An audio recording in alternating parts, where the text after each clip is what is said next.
This is the story of when Emil's brother Walt and I went for an extended boat trip on the Delaware River on Walt's Lightning sailboat. I think they're about 18 foot, plenty of room, and plenty of sail, and it's a good boat. It's not a keel boat. I think it's a centerboard boat, if I recall. Yeah, because a lot of times we had shallow water and we didn't want to be hung up on a keel boat.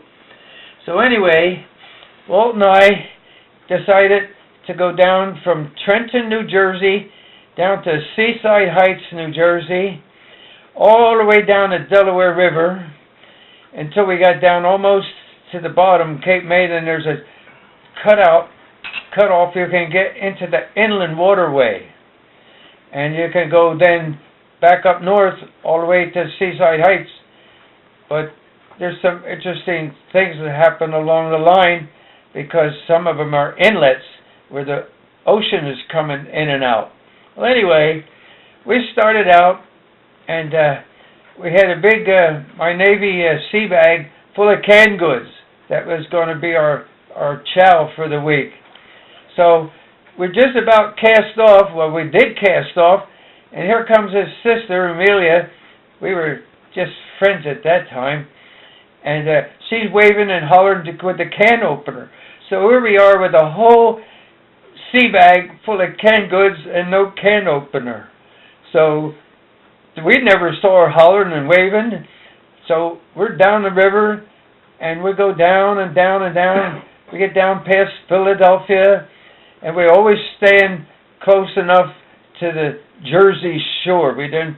River's not real wide at that point.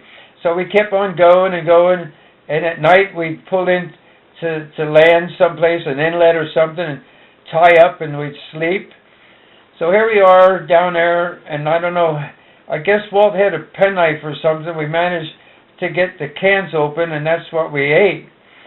But they're not done with that sea bag yet, because at one point, I forget what it was, how it happened, but we got it dumped in the water or something, and then all the labels came off. So now you never knew if you were going to get them open, and if you did, what the hell was in it? So we just managed somehow, and the first day out, we slept one night at this little cove, and the second night out, we stayed in another little cove. Eventually, we got all the way down the bottom of New Jersey, almost to what's called Cape May, but at that time, we're in the Delaware Bay, and then you can't hardly see from one shore to the other. So we hugged the Jersey shore all the way down. Then just as you're getting down near Cape May, there's an inlet that lets you into what's called the inland waterway, and that's where people can go boating and everything without the ocean. It's like a big canal. So this is all so far been traveling south. So we get in the inland waterway, now we're heading north. So at one point in time, we're coming to an inlet, and we didn't know what the tides were coming and going except by looking at the shore or something. So we're coming through the inland waterway, and it enters a bay that is an inlet to the ocean, which means when the tide's coming in, that's fine. But when the tide's going out, it's like a rushing river going to take you out to sea. So we were up the creek without a paddle almost at that point. We had a little outboard kicker, so we fired it up. We were going forward. We were going sideways out to sea. So we kicked up the little outboard kicker, and we both paddled, and we had some sail, and we almost like just sat there until we worked harder and harder and harder, got past that inlet. Boy, Walt was scared because he knew more about that than me, and he figured he was out to sea. So we kept going and up there, and I guess I told you by this time that somewhere along the line the sea bag got wet and none of the cans had any labels. Yeah, that was interesting. So you could wind up with having a can of beans for breakfast if you were lucky. So we kept going up the inland waterway, and finally finally we got all the way up to Seaside Heights, and we wanted to anchor the boat there so the family could drive down from Trenton.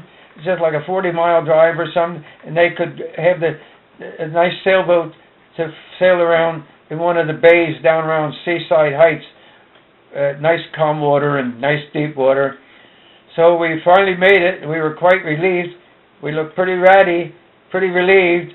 Wore the same clothes the whole time except when we put on our bathing suits and jumped in. Anyway, that's the story of Walt Berger and Jim Dunphy in a lightning sailboat going from Trenton, New Jersey to Seaside Heights. Okay, now... Believe it or not, by Ripley. Okay. By Jimbo. Now, this story is from Amelia Dunphy when she was 6 or 7, 8 or 9, when you went under the bridge with your grandpa's boat. Oh, that one. In the Delaware River. Okay. Oh, that's another story. Okay, just put it right there and go ahead, Mom. Okay.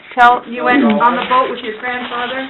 It was our annual July 4th picnic, and my mother always packed big lunches and cooked for days before. On July 4th every year we went over, across the river to the Pennsylvania side, the Four Shades it was called.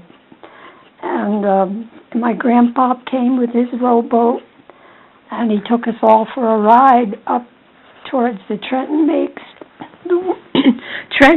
the World Takes Bridge. And underneath the bridge, the water is very low and rocky. It's like a little creek. But to get there, you have to get in between the black and the red channels, which is very deep. Big boats came up that way.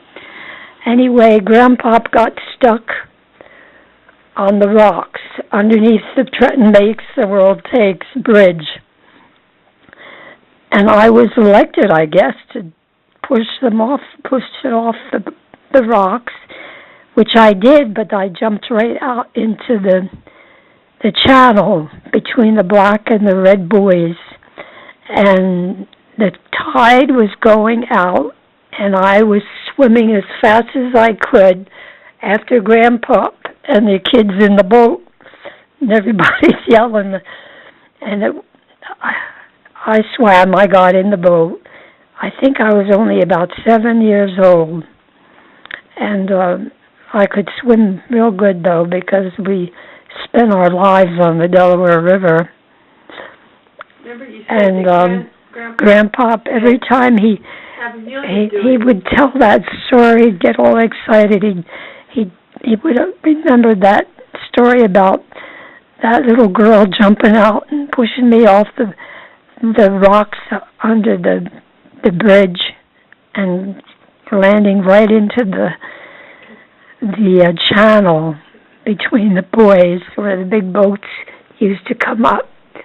But I wasn't meant to go that time. Okay. All right.